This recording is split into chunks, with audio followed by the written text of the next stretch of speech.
Hey, it's Chronologically Gaming, the only channel that's perpetually retro because we're playing every video game in order of release. This isn't just fun and games, it's a catalog of the entire video game industry. Come back in time with me to the beginning of December 1982.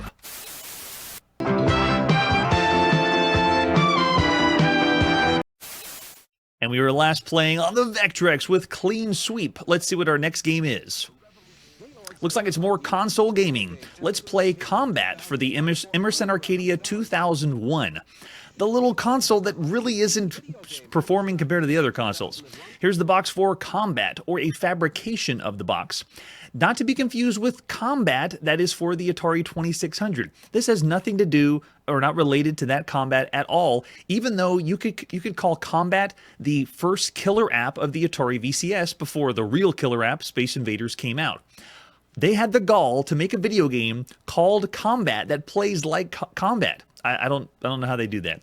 So you can see the front of the box has a kind of watermarked image of what we're supposed to be doing, and it's Combat. This one is, this version is only for the Emerson Arcadia 2001, and it's the 27th game we played on this home console. We flip over the box, and you can see it has a couple screenshots, but it is not a real one. This is a reconstructed one because real scans of this system are kind of hard to find. But more console gaming. Bring it on. What else do we have for Combat? Oh, we got a real scan. There we go. That is a real scan of Combat, but it's for a different game in another region. So this is for the MPT-03, the Home Entertainment Center. On the MG314, much better picture of the front of the box.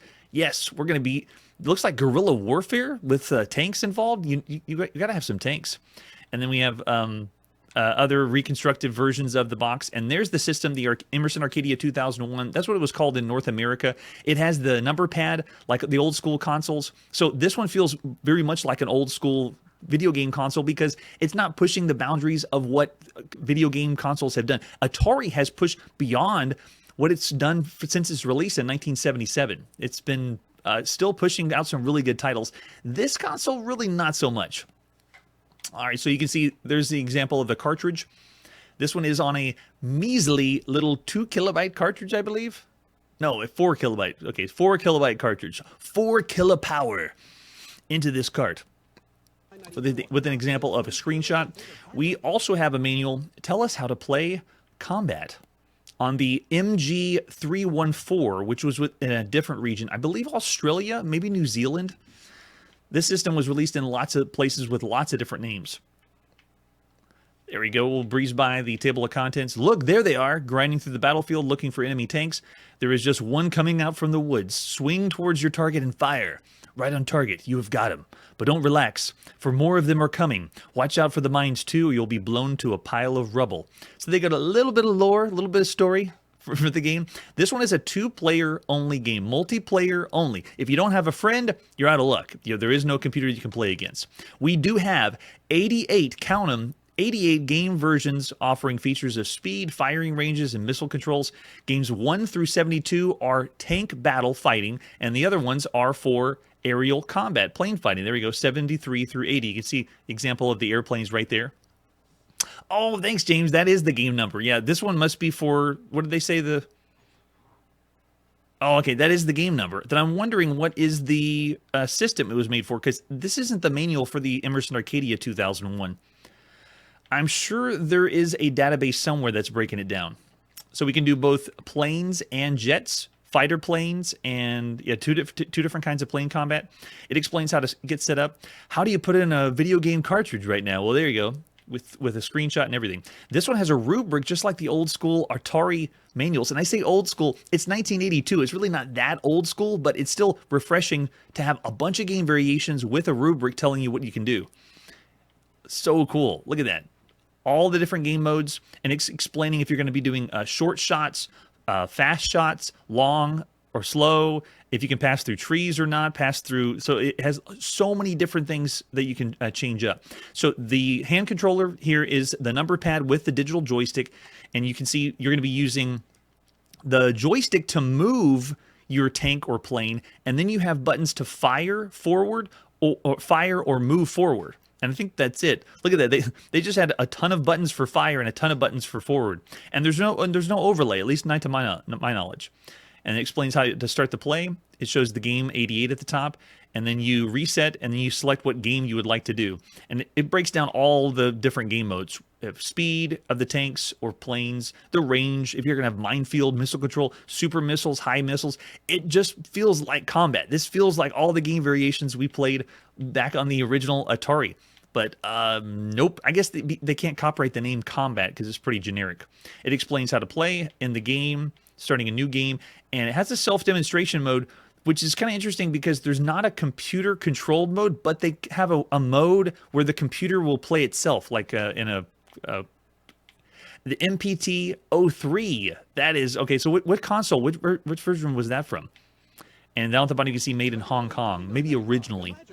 All right, let's pop in that cartridge and play some Combat. Originally by UA Limited, Emerson Radio Corporation in the beginning of December 1982.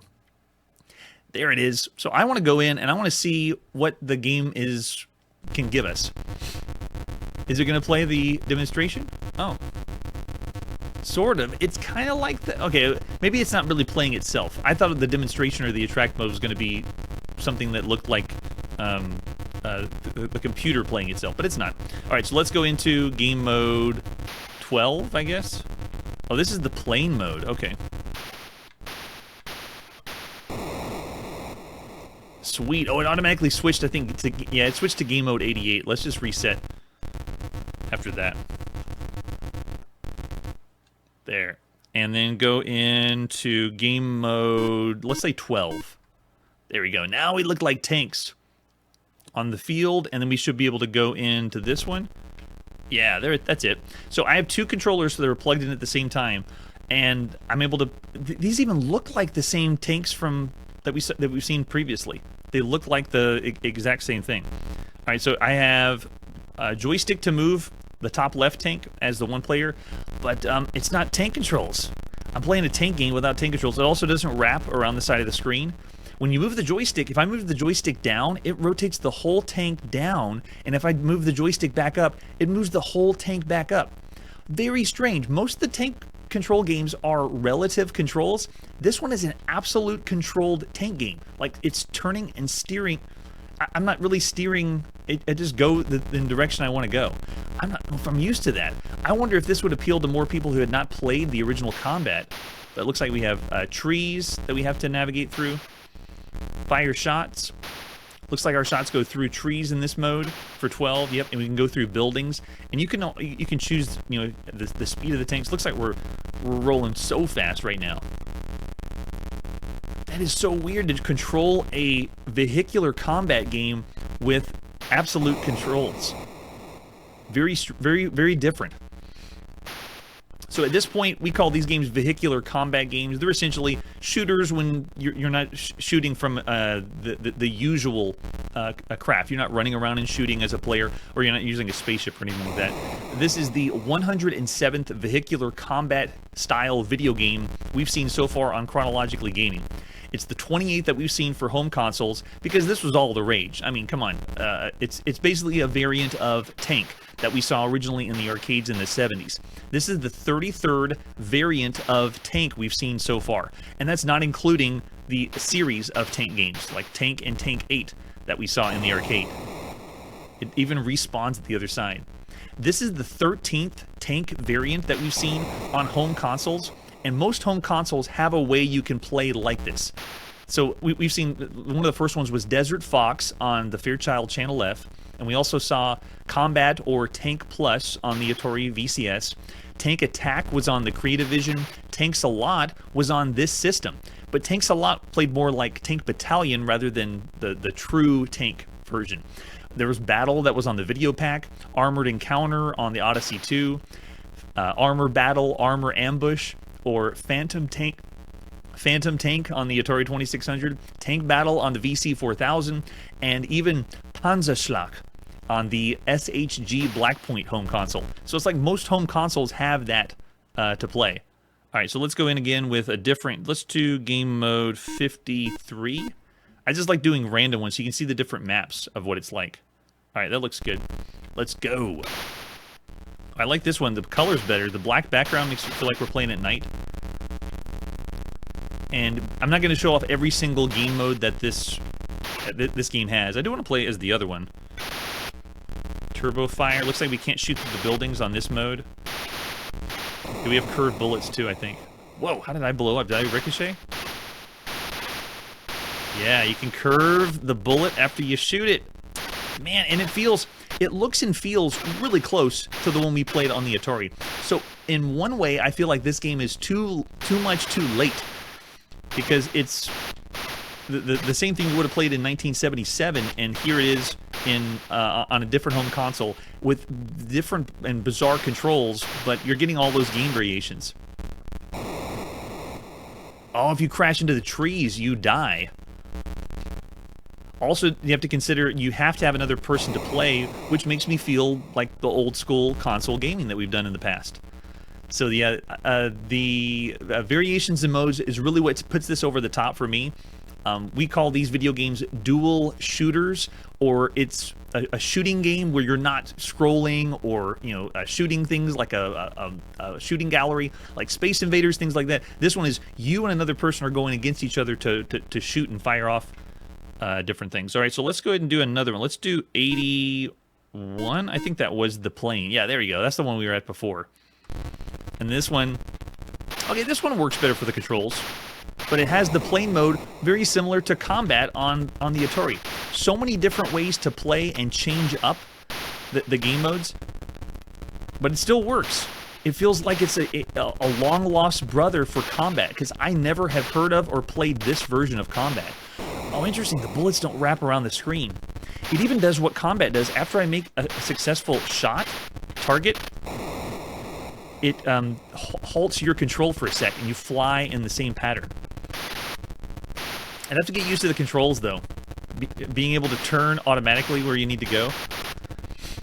I've recently been playing Combat on RetroAchievements, trying to get some the achievements for Combat, and it's been a lot of fun. So I already have kind of a refreshed memory of what the original Combat is like on the Atari. That's so cool. I think the blue blobs are meant to be, they could be lakes, or I don't know if they could be trees. We saw that they could use green graphics before. Yes, Prime 1, the Arcadia 2001 with Combat.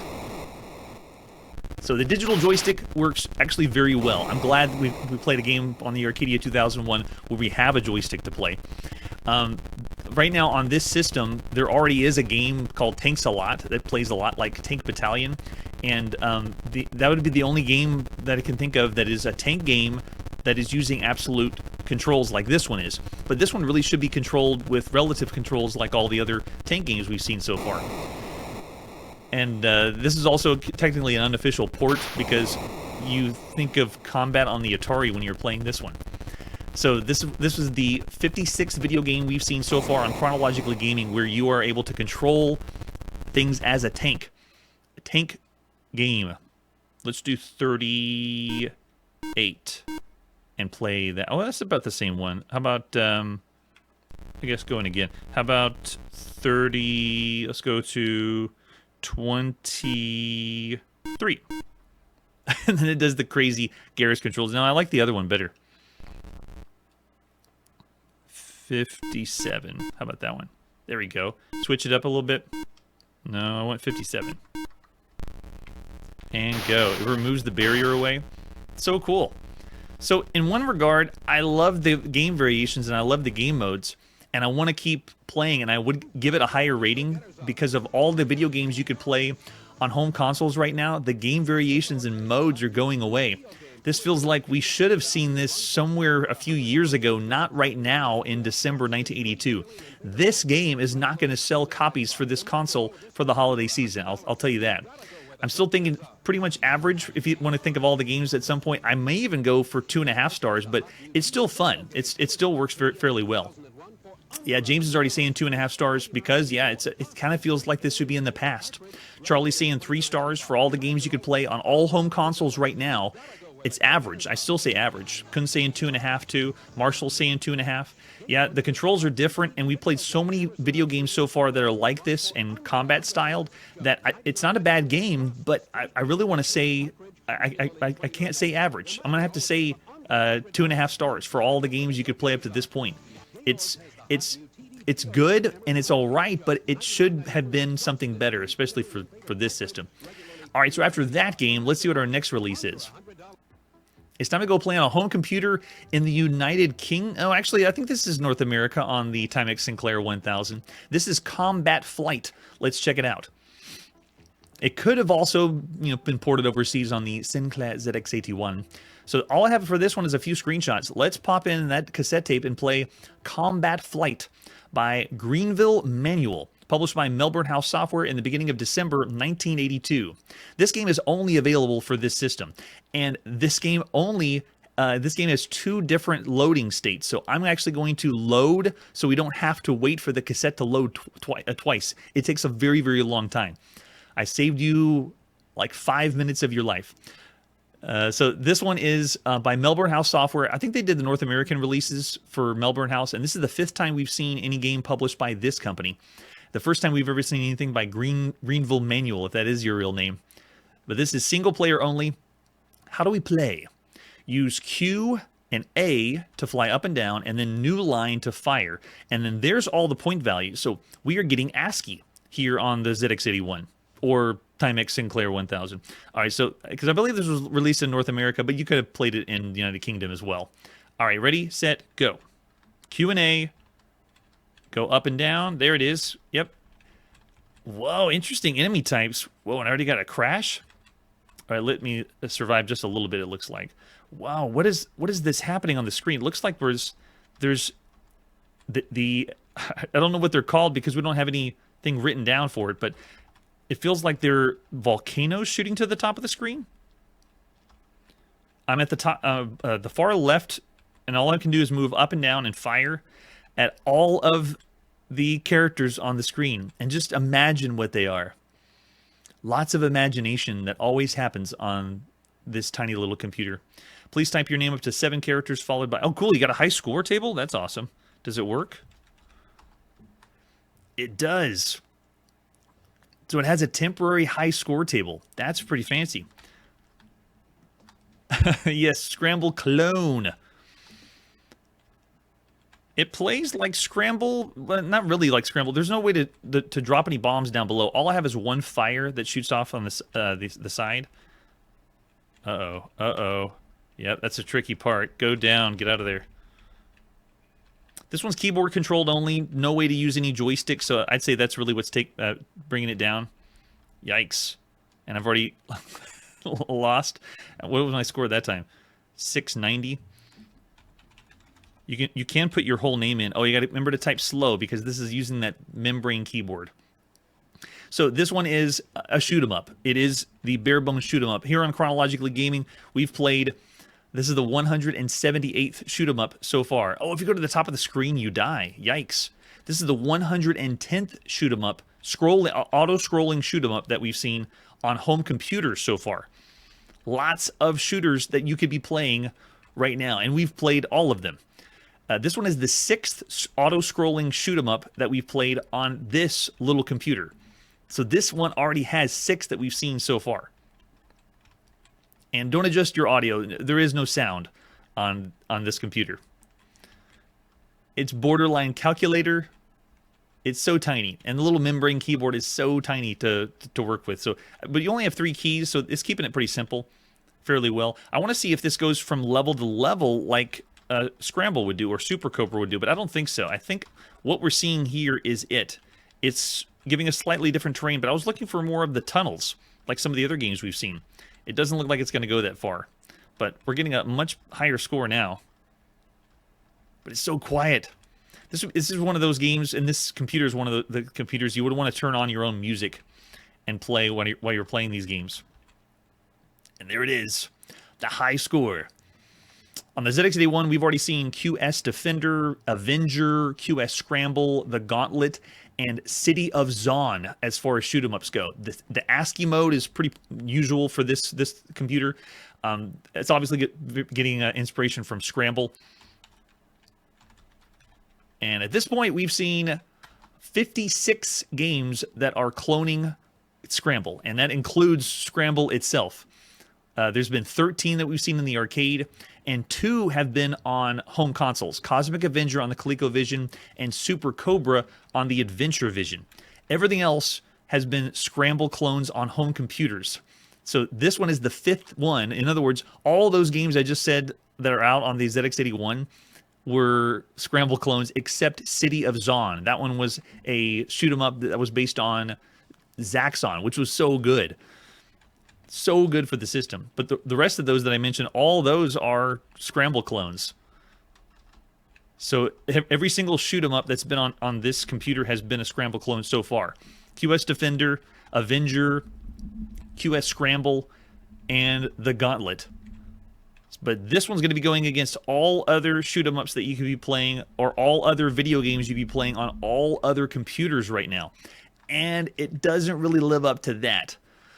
Yeah, I know. If you're going to rate this for all the games you could play right now on the Sinclair ZX81, it'd be pretty average, you know, for all the games you could play. But considering this is going against every other home computer, I'm going lower. You're not going to get as much enjoyment because you don't have as much long-lasting appeal for this. Looking over in the chat, I already see Paul saying 3 stars for the Timex and 2, yeah, overall. I actually am with you, Paul. I'm thinking the same. Around average for the ZX81, but I'm going to say in the 2-star or bad range of all the games you could play on all home computers. Marshall's got a 2-star that's over there too. So yeah, 2 stars. I hate to do it, but I mean, there's a lot better games. You could have a much more enjoyment on other home computers. All right, after that, let's see what the next game is. After this commercial break. A stereo can't help your child get ahead in school. That was a nice stereo system. A video recorder can't prepare children for a career. Whoa, that is state of the art. A Commodore computer can do all of the above, and it can do it for less money. Only Commodore can give you a Take a look at those demos. The Commodore 64. It's just showing off what the computer can do. And there it is. Yes, this is the newest computer, the Commodore 64, and I got something very special. We're just going to pop in the Commodore Christmas demo. Technically not a game, technically not released, but this is what you would have seen. Oh, here we go. Actually, before we get into it, let's go into, we want to run continuously. There we go. And then load into the game. I have no idea what the sound's going to be like on this one, but you have to have the sound. Make sure you hook it up to a nice system and push any key to start. If you went into any retail store or any electronics store right now in December 1982, most likely this was running and you saw this. So this is, while it's not a video game and we're not going to be rating this, this experience you would have had in the store. And maybe it convinced you to buy a Commodore 64, maybe not. But this is the newest, hottest computer, and it's going to go on to be one of the best-selling computers of all time. Maybe because that they sold the computer alongside other home consoles. Season's greetings. Oh, it's super quiet. Why is it so quiet?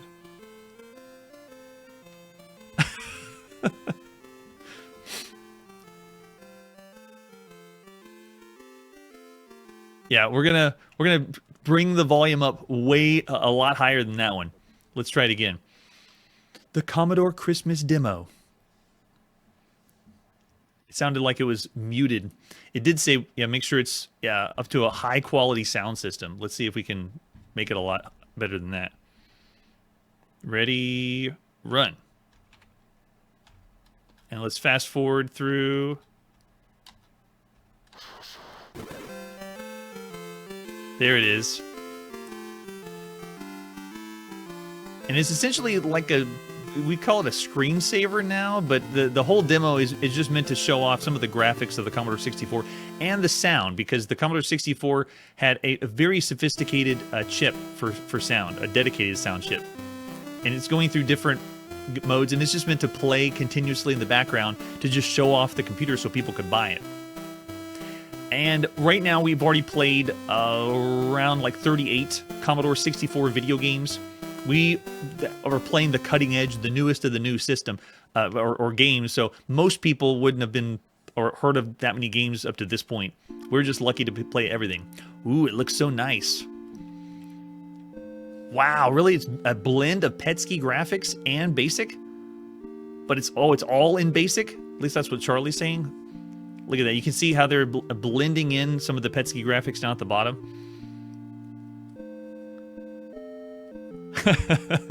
Yeah, the 1541, that drive, it would take so long to load. It's also very expensive, too. Maybe that's why most people had consoles. And here comes Santa.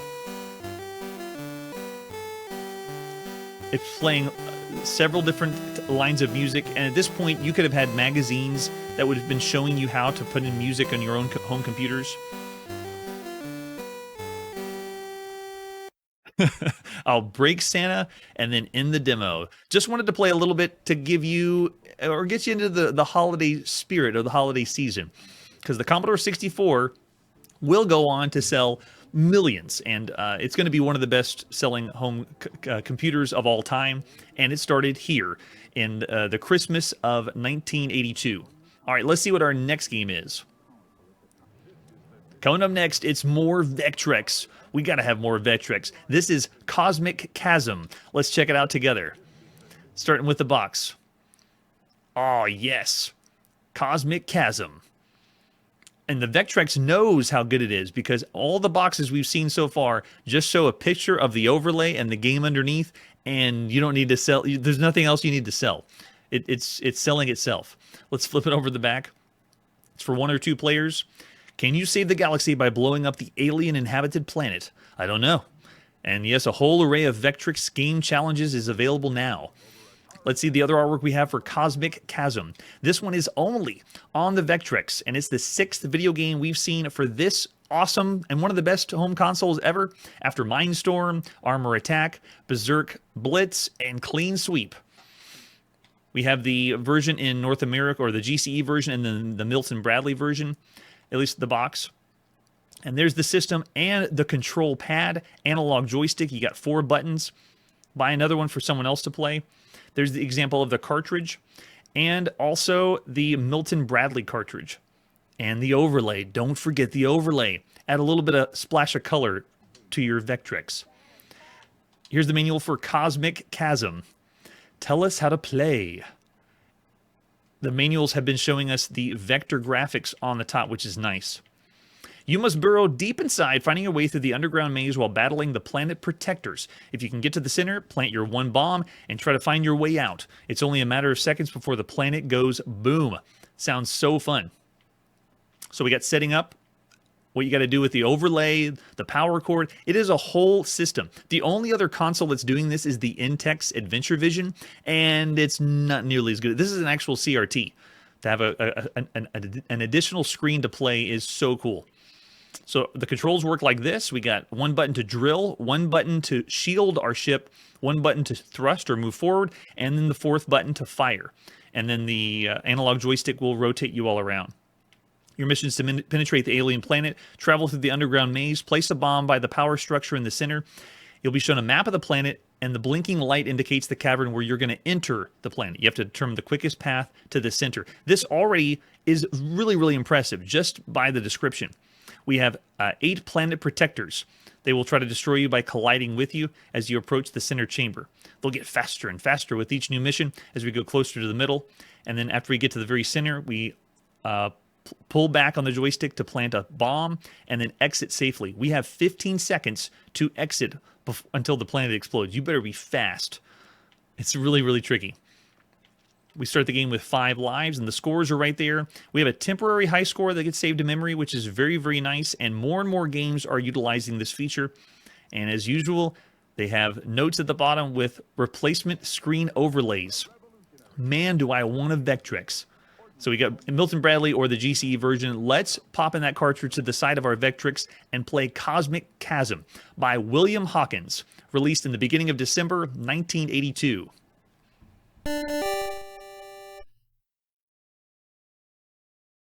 And this is the Vectrex. There's really not any game modes. There is options to play with a second person, but you have to take turns, hot seat multiplayer style. To my knowledge, this is the very first video game we've seen by William Hawkins. Way to go, William. Let's go in. So it begins on the far right side of the screen. There's a slight blinking light indicating where we go. And it has a maze view first. And whenever you go into the game, I'm just testing out my controls. We have the thrust to move around. We have our main fire, which is like double fire shots. Because of the vector-based graphics, it already makes me feel kind of like Asteroids, at least the way the control is. It's very similar to that. We even have the shield control to protect our ship. And you have one more control. Oh, we should have looked at the map, but you have to drill. If you turn the drill on and then get close to the barrier you want to destroy, then the barrier goes away. And then if you look at the map, we're slowly moving to the left, and we're in the next area now. So cool. You can see the planet protectors are now moving faster. Destroy them all. Whoa, that one felt like a delay in my shot. But I can see where I am. I need to go to the left, down to the bottom, it looks like. We start off every level with what appears to be slow-moving planet protectors, but I can move left and right. Let's get ourselves out of here. Drill! Drill! There we go. And look at our little blinking light moving on to the next area. That's so cool. I love the map. When we first saw Berserk, that was a multi-directional shooter that allowed us to move from room to room. Oh man, those split shots, you gotta watch out for that. And so this one adds a whole new level to it with that top-down map. Like you're playing a larger world to explore. So cool. Oh, it's already getting tough. This is awesome.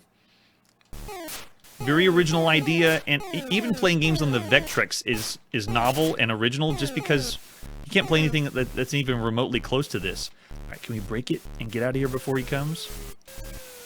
Oh, maybe we got to do it. There we go. Okay, we're making our way down to the bottom left, so now we want to go up to the top right. I think so. We're already, like, nearing the end of our lives. I gotta remember to use my shield, and there it is. End. The game has ended. So we call these multi-directional shooters. This is the 149th multi-directional shooter that we've played on Chronologically Gaming. And it's the 22nd that we've seen for home consoles so far. This is already the third one that we've seen on the Vectrex. Berserk and Mindstorm were very similar in the overlying gameplay. Okay, so mission 1. Go in again. Let me watch it. They have a slightly different one. No, I'll do the same. I'll go to the left. Go, go, go.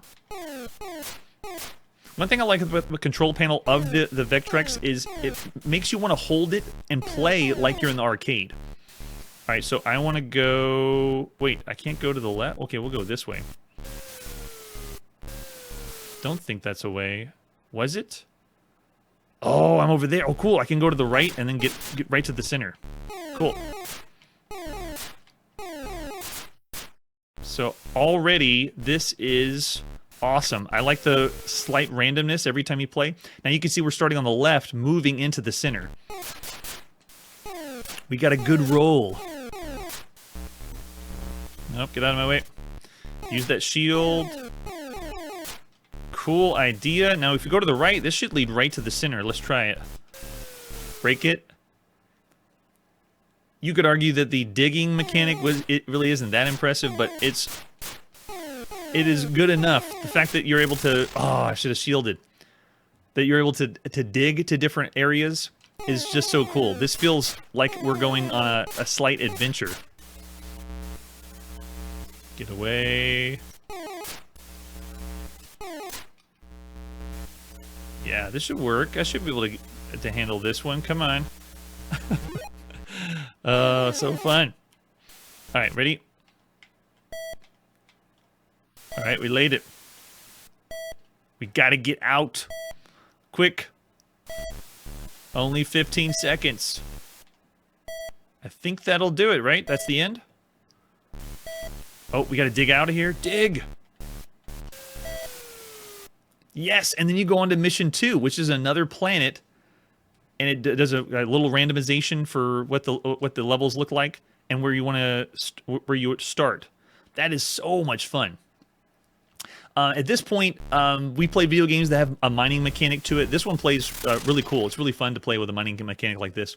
You have to have an overlay for this game, and this is the 82nd video game we've played that has an overlay, or that you need an overlay. It's the 35th video game we've played with vector graphics. Majority of them have been in the arcades, and of course, at home, this is the only way you can play games that look like this. Even today, there's really not a lot of systems that allow you to play like this. The cartridge that we're playing on is a 4 kilobyte cartridge, 4 kilopower. Just think of this game is about the same size as the cartridges that were on the Atari 2600, with bank switching at least turned on. So it has the temporary high score, and this obviously was inspired by games like Asteroids, Asteroids Deluxe, Space Duel, Ripoff, which we're going to be seeing Ripoff pretty soon on the Vectrex. It's already out there now. Star Castle, Eliminator, Zektor, Demon, Omega Race, all those games feel like this and play kind of like this. The flip screen, though, is what sets this apart from all those other games I've already mentioned. And up to this point, Berserk is a flip screen game. In other words, it's not taking place just on one screen. You're actually moving and exploring a larger area. Lost Tomb was another really big one for a multi-directional shooter with a flip screen presentation. Space Dungeon is really what this reminds me of the most. But this one going from an overview map is even cooler than Space Dungeon.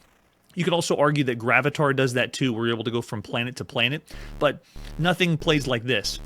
This game also shares the award with Choplifter and Astro Chase as being one of the first computer games to become an arcade game instead of the other way around. And I believe we're going to see this one first ported to the arcade, then those other two that I just mentioned. So Cosmic Chasm is incredible. Cosmic Chasm has made an arcade game that you will see be able to be played with vector-based graphics. It's so cool. So it shows you how it has lasting appeal and how amazing it is. This is on a home console, and this is going to be rated against all the games you could play on all home consoles. Vectrex itself has gameplay and visuals that no other home console can do right now.